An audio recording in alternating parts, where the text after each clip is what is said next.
Welcome to another edition of Nsnr Newsroom. I'm Dave Hill. I appreciate you being with us today. The issue of school safety has been on a lot of people's minds lately, especially with violence in some of the schools. We've been reading about horrific incidents of school shootings in Florida and Texas, and then most recently for us here in central Indiana in Noblesville with the shootings of 2 people at the middle school back in the spring.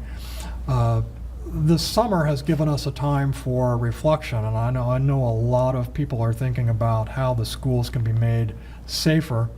The school shootings in Noblesville in the spring was kind of the last straw for my 3 guests here today. 3 Greenfield Central moms who, after that incident, began thinking about very seriously how we can make schools safer. It should be noted that schools are already spending hundreds of thousands of dollars on school safety measures to make schools less easy to be penetrated by a shooter, less of a target, possibly, hopefully. But for these moms, it's not enough because they still worry about the possibility of the worst happening. I'd like to introduce to you, I'll start from my far right, Rachel Crosby. Next to her is Lauren Andrews. And immediately to my right is Ashley Burke. And these 3 moms appeared before the Greenfield Central School Board in June. And that was right after the last straw, actually, because there had been a threat at the Greenfield Central involving the Greenfield Central graduation that turned out to be really a couple knuckleheads who were just kind of spouting off. But that's not something that you take lightly. And it just kind of adds to the anxiety and the fears that these moms and a lot of moms and a lot of parents are going through. So I would like to start, first of all, with Ashley, because, and I think everybody probably has had this experience, but I want to start with Ashley because this really crystallized for you with your own daughter shortly after, I think it was the Parkland shooting, in which 17 people were shot to death at that school in Florida when your daughter was getting ready for school. Mm-hmm. Tell us what happened. So it was just a normal morning, got ready for school, always running behind like typical, hurried her off to the bus, hurry up, get out to the bus, love you, have a good day at school. I went on to get ready for work and I'd heard the garage door creak back open, and of course I got there, I'm like, Riley, what are you doing? You need to get out there, you're gonna miss the bus. And I could tell something was wrong by the look on her face, and she said, I just wanted to come hug you one more time, because if something were to happen at my school today, like a shooting, I might not see you again. So I, of course, hugged her and told her I loved her and said, that would never happen at your school, you have nothing to worry about, you can go out there and get on the bus, because what else am I going to say? So. How'd the rest of that day go for you? I was sad that she felt that way. I didn't know she felt that way. I thought, there got to be something that we can do to make the kids feel safer. It's terrible that in 6th grade you feel that way. And then I think you kind of just push it to the side and you forget about it until the next thing happens. And it seems like there's always a next thing, right? Yeah. So, Lauren and Rachel, have you had similar experiences with your kids? Do they worry more about school safety than they do homework sometimes? Not necessarily. I don't think that they worry so much about it, but I think when they see like a clip on the news or they do a drill at school, it kind of really sets in for them like, okay, why are we doing this drill? Is this a possibility it could happen here? So different times they've came home and told me they've done the drill at school, this is what they've planned. My son, who was 11, told me he had planned in every block of the day what he was going to do to save his life. He said, in art, he was going to use scissors because they're told to hide under the desk and use an object to protect themselves. So he's planned out in art, he's going to use scissors. And Another class he's going to use a book. Another class he's going to hide under a desk. And so to me, like, even if they're thinking about that for one moment, that's sad and that's not okay that he should ever have to feel that way at school. We'll talk in just a minute about what specifically you've talked to the school board about. But Rachel, why did you guys decide to take this on?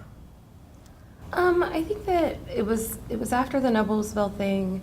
You know, I have little cousins that go to school in Noblesville, so that was very kind of personal to me. But we just decided, you know, people, they know who we are. We have a pretty decent, strong following on social media between the three of us. And I guess we just kind of thought if we can start something, you know, then we can get the community a little bit more involved and see what we could do to try to make things a little better, a little safer at the schools. Now, your dad, you were telling me before, actually formerly was a school resource officer at the high school, at Greenfield Central High School. So you know what the pressures are. And, you know, schools have spent, like we said at the top of the show, schools have spent thousands of dollars on plans to make their schools safer. Does your effort reflect a lack of confidence that that's enough? I don't think it's a lack of confidence in the school. I think when you're on the outside looking in, it's easy to see where things might fall through the cracks. And then when you have your kids coming home with worries too and talking about what's happening at school, or we've had teachers private message us talking about, you know, they can't really tell us what's going on at school, but like it's time, something needs to be done. They're afraid to say something, and they can't really say anything. Teachers, bus drivers have all said they feel like the same way. So they are expressing to you worries that more needs to be done? Okay, let's talk about specifically what you've talked to the school board about. I know a lot of people have read the stories in the paper and have seen you on TV and heard you on the radio, but I'd like for you to recount for us just one more time what your proposals are and what homework you've done, because I think that's what impressed the school board more than anything else, is the fact that you've done a lot of homework on what you were talking about. I think you kind of started on the metal detector, so. We basically just went in there and addressed that we're parents, and we feel like something has to change with 24 school shootings just in 2018. That was almost one a week, and we proposed that we'd like walk-through detectors at each of the doors, and then handheld wands as well, so that guests can be checked as well as students. Have you worked out in your minds yet how that would work in terms of logistics? Right, so one walk-through detector the first week, which is a little slower because everyone's getting used to it, we'll get about 350 kids through it. The second week, we'll get 700 through one of them. So if you have multiple at each door, they can get through. I think we figured out the high school, like if all 1,400 showed up at 7:20, which it's not gonna happen, they all come in waves, they could all get through in like 9 minutes, which is nothing because they all come at different times, they all come at different entrances, so it's really, timing's not a factor. So we feel like that's a pretty good idea to have them at each door and have multiple of them. And then also the band backpacks. Okay. Let me back up just for a second to the metal detectors, because I do want to talk about backpacks as well. I think that's been kind of an underreported aspect of what you're talking about. Would the schools have to hire extra people to man basically we're talking about security checkpoints? Have you thought about what the additional personnel requirements would be? I don't think we're able to see an exact number from what we've researched on how much it would cost. I don't know exactly what they pay each one, if they're reserve, volunteer, I don't know what they would decide, that's up to them, but they would definitely have to pay someone to be at each door, because if they did find a weapon, they have to be trained to confiscate it. And that's a whole different kettle of fish. Right. Would you envision teachers being the ones who would man these checkpoints? No. Because you would have to have trained personnel. I mean, I'm just kind of sounding this out as we go here, in terms of who would oversee this. Now, would every entrance at every school have a metal detector under your The ones suggestion? they use, like bus entrance, front door. Okay, The doors should always be locked and no one should be going in and out of them, okay. as it is. And so you presented this to the school board in June, and they didn't really have a lot of reaction, right? They just kind of took it under advisement. You've had discussion with Superintendent Harold Olin, and those discussions have actually been ongoing. That discussion did not end with that school board meeting, right? Right. Can you summarize for me how the discussions have progressed and where they stand? I've followed up with him through email. So we were trying to speak at the school board meeting in July, and he was very, very kind and we understood. He said he thought that'd be a little premature because he is waiting on some additional information from the Department of Education, which is supposed to be August 1st. But he did update us and let us know all the things that the school is doing right now. You know, they have attended summit safety training here in Greenfield with over 24 safety personnel that were there. They have met with superintendents all around Indiana. They plan to meet with the mayor, and they plan to take a field trip at the end of this month actually to see the best school safety practices for schools. So, I mean, he's been keeping us updated. And I don't think the school board had a lot to say when we went in there in June because I don't think they were prepared for the facts that we brought to them or the research we had done. So I think a lot of people maybe thought we would just come in there and say we need metal detectors and that's it. I don't think they were ready for all the facts. Because you brought stats, numbers. How much would this cost? Well, roughly, let me get my sheet out here. This was prior to the governor saying he would give out the free wands for grants, one per, I think it was 250 students. It's about $190,000. It's tax exempt, and installation and the training they're willing to do for free, the company that we've reached out to. Okay. So if you split it up, if it was to be split up, it's about $41 per student without grants, donations, fundraisers, or anything else. Okay. And that's $190,000 for how many? 36 walkthrough and 26 wands, now about Okay. 13 wands. Okay. And so you've looked at the entrances to each school and you've kind of pegged each door, and that's how you've come up And with how many 30. students they have, yeah. Okay. And you've talked about fundraising on your own, right? Where do you stand with that? We haven't moved forward with, right now it's just ideas on how we could raise money. There's also been a lot of people in the community wanting us to set up a GoFundMe just so they can donate money. This is people even that don't have children at the school, just people in the community. We haven't really moved forward on those ideas though, because we don't want to start collecting money and then the school board say that we can't do it. And we don't want to step on their toes and start, you know, raising money for something they haven't Right. approved. Then how do we get it back to all the people? Right. And if the school board signs off on it, and could that come as early as August? Have they told you? They haven't given us an exact date, but I know they're waiting on the August 1st recommendation, so hopefully Okay. sometime in August. So are you set to crank up a fundraising drive as soon Oh, as yeah. as soon as you get the okay? We have a few restaurants that have reached out that are going to do sponsorship nights where they donate like 15% of their sales that night. Places that aren't even in Greenfield, like Stacked Pickle, they're not in Greenfield. They're willing to do it. So I think we could get, we don't want to do too many at once, but we could start a couple right away. Okay. We're going to take a quick break, and when we come back on the other side of that break, we're going to talk about some of the pros and cons of the proposal for. Do you guys have a name? Greenfield GC Moms.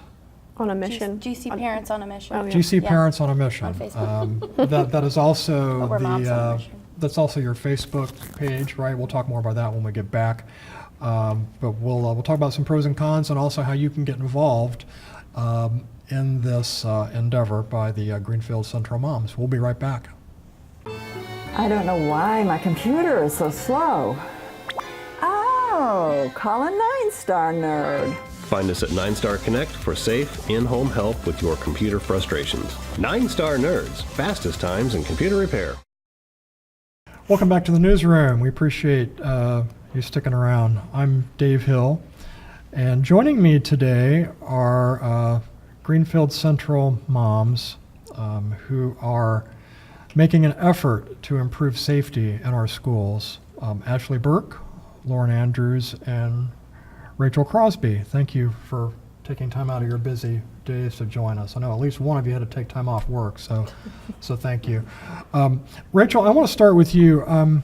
As we come back from our break, you have some experience in your household with your father having been a school resource officer at Greenfield Central. And we were talking during the break about maybe school resource officers might, for some of us, and I think maybe I fall into this category, maybe we're lulled into maybe a false sense of security because you have a policeman on the premises. When I was in high school, if a policeman was on the premises, it was because somebody done something wrong, and it was big news. Well, today, there are police officers in all the schools, or most of the schools. But if something bad happens, that's one person in one spot in the school, right? Right. So do we need more school resource officers? I would say that even with the metal detectors, we need more than one. There's just one person, like you said, for the whole school. There's 1,400 students just in our high school alone. That's not including, the custodians and the teachers and all of this. And really, I mean, you see that police car out front and you think maybe nothing's gonna happen because there's that one officer there, but that one officer could be over by where the wood shop and stuff area, and the shooting could take place in the field house way across the building. Yeah, so did you all go to Greenfield Central? Mm-hmm. So how far is it from one end of the school to the other? Very far. It's a long enough distance that if something were Yeah, happening, even running, it's yeah. going to continue happening for a while. Yeah, I know, until just, something gets there. just from walking from the front of the school to the TV studio, it's a good, 30 seconds. So, I think the point that these moms are making is that, there are gaps in the security that need to be addressed. Let's double back for a second to discussion about metal detectors, because it's not universally endorsed as a sound security device to be used in schools necessarily. I was doing some research for this story before we came on today, and I was surprised at how divergent some of the opinion was. A lot of people think we don't want to turn schools into the equivalent of TSA checkpoints at airports. I mean, what have we come to if we're submitting our kids to that kind of a invasive search? How do you respond to? Well, I to feel that? like, why are we checking people at the courthouse who are maybe just going to file a paper? Why are we checking people so diligently at other places, but not where our kids are every day, Monday through Friday, 40 hours a week? Like, why aren't we checking where our children go? Mhm. We should have good checkpoints there as well. And other places too, but that should be a priority, making sure that place is safe. In other words, if they can't be safe at school, what difference does it make anywhere else, right? Yeah. So, what reaction have you heard from other people in the community? I think most of them support the idea. There's some that are afraid it's going to make the schools like prisons, that it's going to slow down the kids getting into school. There are some people that think because the metal detectors are there, it would make someone want to bring something into school because it would make them think they're bad. I think is one of That's some crazy stuff. one of the reasons that we had. So, but I think most of the community supports it. I read one of the responders to one of your Facebook posts, and it was, well, other than being unintelligible, the point was that it won't really be able to do much to stop someone if someone's really intent, and that's true. Good point, yeah. Yeah, I think about the young man at Marjorie Stoneman Douglas High School in Florida, he wasn't going to be deterred by a metal detector. But I think what you are proposing is that if anybody is trying to sneak something in, this will Right. help. Yeah, they're not getting in the door because they're getting checked. They're not getting in with it. I want to pivot real quick just for a minute to talk about some of the motives and some of the reasons why kids do this. And one thing I was struck by, and some of the reading I was doing last night, was that you may have a headline that says, two stabbed to death in school, violent school incident, but the story behind that had nothing to do with a kid going off and being crazy and psychopathic. He was defending himself because he'd been bullied. And I wonder if, to what extent you think that needs to be a part of the discussion. We've had discussions about bullying in the schools for a long time. Probably when you were in school was probably when it first became, a really hot topic. Are we talking enough about bullying and how we need to short circuit that as a way of preventing school violence? I feel like that's part of it, but I think the first step should be stopping things at the door, but they definitely need to have programs and more to do with like mental health awareness, bullying prevention, peer building exercises, talking to your kids. All those things definitely need to come into play, and they need to have programs for it, more research, everything that would go into it. I think it's just going to take a while Yeah. to implement those programs. What should parents be doing? Talking to their kids. I mean, you talk to them about if you see something, you need to say something, reassuring them that they're not going to get in trouble for saying something, that they can remain anonymous. I think even kind of talking about gun safety, like just because you don't have a gun at your house doesn't mean they can't go to a friend's house and have access to one. So yeah, I think just really, getting in your kids' business, unfortunately. Are parents reluctant to do that sometimes? Yeah, they're busy. The kids have attitudes, like they're on their phones, you're doing this, you're dealing with another kid, you're running another kid this place. But like you can't talk to them too much, I don't feel like. Like it's not gonna hurt to keep asking them, so what's going on at school? Just keep asking them, whether they like it or not, keep talking to them.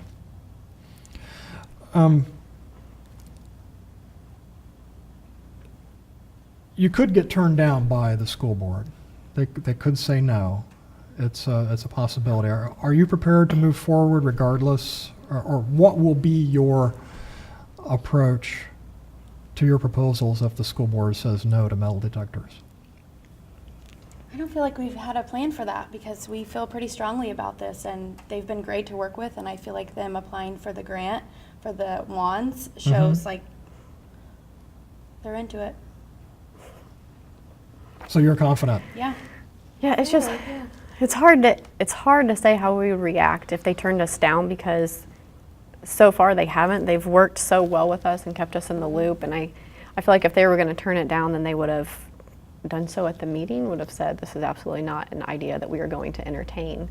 But they had said they wanted to, they were interested in the paperwork we had, they wanted to see pricing, they were interested in what we've had to say, we've been asked for additional information. So I think it's kind of hard to answer how would we react if they turned us down. I mean, there might be a plan. Shelbyville they're the safest school in America. They have a whole different line of security measures. They could have something else in mind, and that might be a better plan. I don't know, but we support, whatever decision they make. I think we all have the same common goal. Us in the school board, we just want the kids safer, and if they can find a way that's going to keep them as safe as these metal detectors, that's, we'd like to work with them on that idea too and see what we can do. Let's talk about a couple of the other aspects of your plan. We alluded to the idea of banning backpacks. What does that proposal look like, you guys? Well, they don't use textbooks really. Everything's pretty much on a computer, a MacBook, iPad, Chromebook. So with taking away the backpacks, that alleviates the need for the bag scanners. If they have bag scanners, that's going to slow it down. Everyone has to get their bag checked. We still feel like they could bring lunch boxes, band instruments, things like that. That would be a quick check by the resource officer that could be at the door or whoever. But not needing a backpack, it makes things a lot quicker, and they don't use them anyways. They don't use textbooks. Would your kids be willing to give up their backpacks? I don't think Daisy used it really, maybe Yeah. twice last year. I don't think my daughter ever took hers to school with her. It's all on a Okay. tiny little MacBook Air. That's all they carry that Okay. I've seen. Because I still see elementary school kids carrying backpacks bigger than they are. We have in the proposal that the elementary kids would keep theirs. Okay, so That's like this, kindergarten to third grade because Okay. they don't use the computers. so this would be from 4th grade Right. on up through high school. And you're also talking about, I think this is really an underrated maybe aspect of what you're talking about, which is the idea of safety training. And you've actually reached out to Highsmith Guns for the possibility of setting up some gun safety classes. Tell us about where that stands. So we actually just heard back from Shane, the owner, yesterday, and that class is going to take place actually at Highsmith Guns on August 4th around 4 o'clock. They're still kind of ironing out the details on like what they're going to teach, but just with talking with him, it was kind of like the do's and don'ts with guns. If a child was to find a gun, he said we talked to him about stranger danger and don't touch the hot stove, but we don't really talk about things like what happens if you find a gun. Like that kid at IKEA that found one in the couch. Had they have had, maybe a class like this on what to do if that were found, then Exactly. So August 4th at 4 o'clock, and will it be at Highsmith Yes. Guns? and And we'll it's free yep, he's able And to it- offer it for and free. it will be free? for So- children and parents. Good. Congratulations on working that out. So is this a one-time event, or do you see this being more of a campaign where you offer this sort of instruction regularly so that you build kind of into the community this ongoing level of knowledge about how to be safe around guns? I think right now it's just the one-time thing, but depending on how that goes, I think that's a great idea to kind of talk to him about. Is this something we want to offer maybe once a month or Okay. once every 3 months or something like Okay. that? And we're starting to run out of time, so let me be sure that I throw it back to talk about your Facebook page. Tell us again what the Facebook page is. GC Parents on a Mission, Okay, and there's a petition on there with change.org that you can sign electronically. okay. And how many people have signed your petition so far? I think 1,400. Okay, so there's something of a groundswell for what these women are doing. And you will be appearing possibly before the school board again in August, you Hopefully. think? Yeah. Okay. Well, we'll be sure to keep tabs on that and see what happens going forward. We appreciate you taking time to be with us, Rachel, Lauren, and Ashley. And where do your kids go to school? GIS. Okay. Junior high in Maxwell. The junior high and the high school. Okay, so we've got the full gamut of schools represented by these GC moms, and we'll, like I said, we'll keep tabs on what's happening before the school board. We'll wrap things up. Thank you very much for being with me today. That takes care of this edition of Nsnr Newsroom. Hope you will come back and join us again soon. I'm Dave Hill. We'll see you again.